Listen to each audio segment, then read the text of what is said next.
Hello guys, welcome back to my channel diamond super study classes. Myself Abhishek Maurya.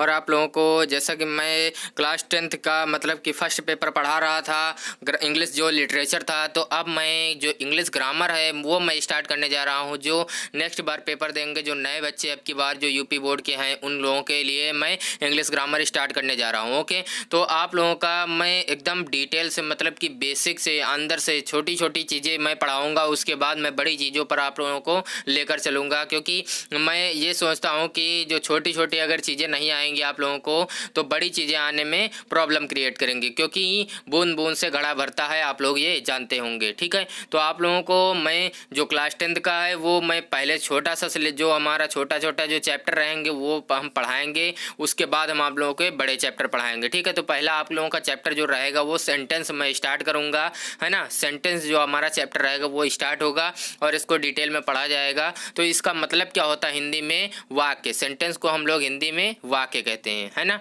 तो इसका मतलब आप लोग समझ गए, हिंदी में वाक्य होता है। अब इसकी हम लोग इंग्लिश में डिफिनेशन देखेंगे। ठीक है, तो पहले हम लोग इंग्लिश में इसकी डिफिनेशन पढ़ेंगे, उसके बाद हम लोग इसको और डिटेल में समझेंगे। ठीक है, तो इसकी मैं इंग्लिश में डिफिनेशन लिखे दे रहा हूँ। सबसे पहले सबसे पहले मैं लिखता हूँ a group of words which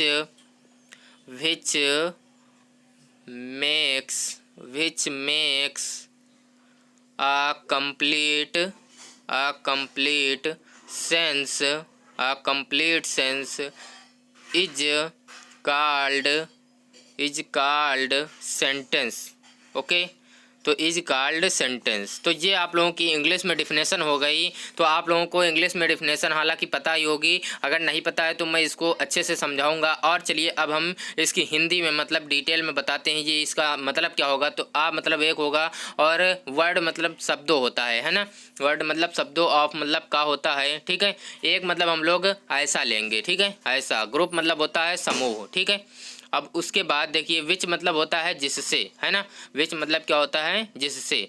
तो यहाँ पर मेक्स मतलब होता है निकलना, लेकिन यहाँ पर मतलब बनना होता है, लेकिन यहाँ पर हम लोग निकले लिया जाएगा। ठीक है, तो ए मतलब एक हो जाएगा, कंप्लीट मतलब पूर्ण हो जाएगा। ठीक है, अब देखा जाए जैसे, तो शब्दों का ऐसा समूह जिससे एक पूर्ण अर्थ मतलब कि यहाँ पर सेंस का मतलब होता है अर्थ, है ना।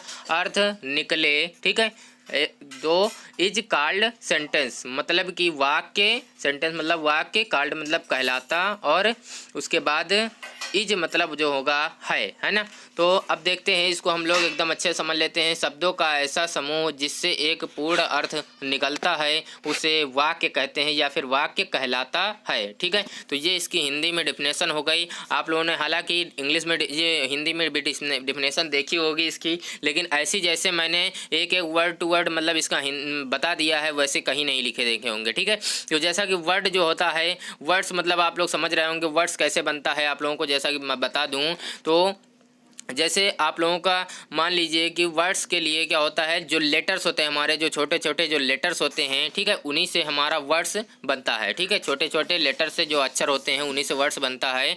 जैसे R+A+M लिख दिया जाए तो इसका मतलब क्या हो जाएगा? राम हो जाएगा। ठीक है, तो यही ये राम हो जाएगा। तो ये जो छोटे छोटे अक्षर हैं, है ना, लेटर्स हैं, ये मिलकर एक शब्द बनाते हैं, है ना। तो ये एक शब्द जब बनाएंगे और उन्हीं शब्दों से हमारा एक वाक्य तैयार होता है। तो देखिए वाक्य का हम मतलब कि जो सेंटेंस का एक एग्जाम्पल बता देते हैं। यहाँ पर एग्जाम्पल लिख के हम आप लोगों को बताते हैं, जैसा कि राम इज अ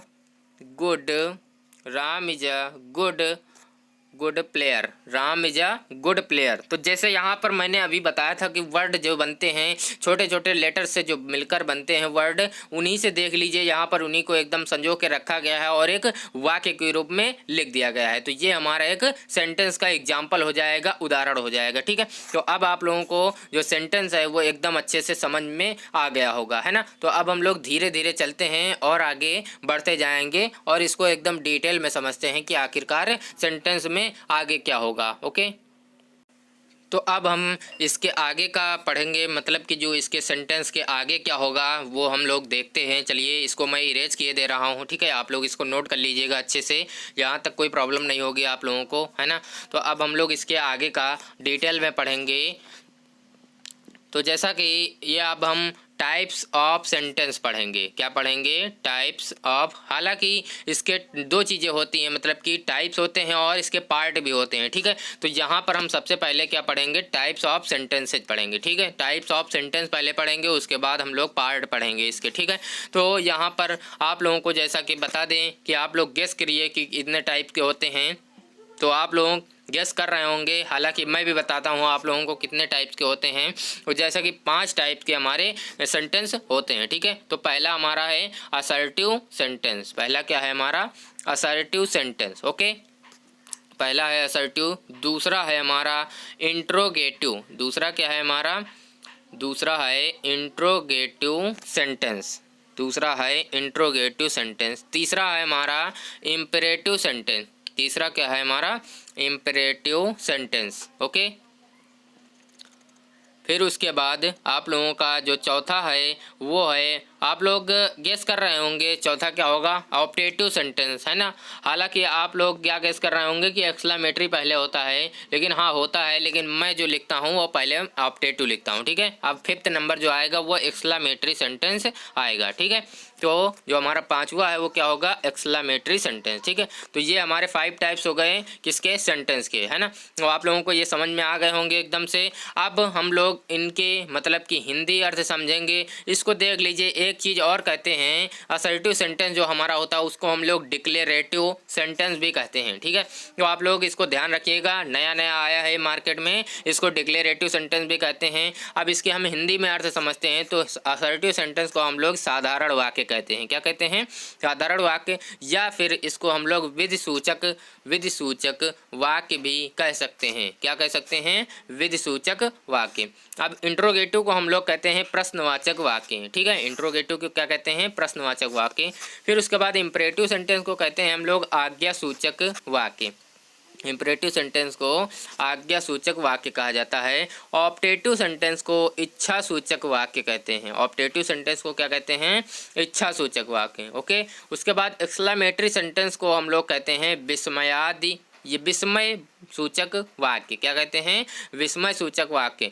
आप लोग सोच रहे होंगे विस्मयादि बोधक वाक्य भी कहते हैं। हाँ, विस्मयादि बोधक वाक्य भी इसका हो सकता है, ठीक है। तो हम लोग क्या लिख देंगे यहाँ पर? विस्मयादि बोधक वाक्य, ठीक है।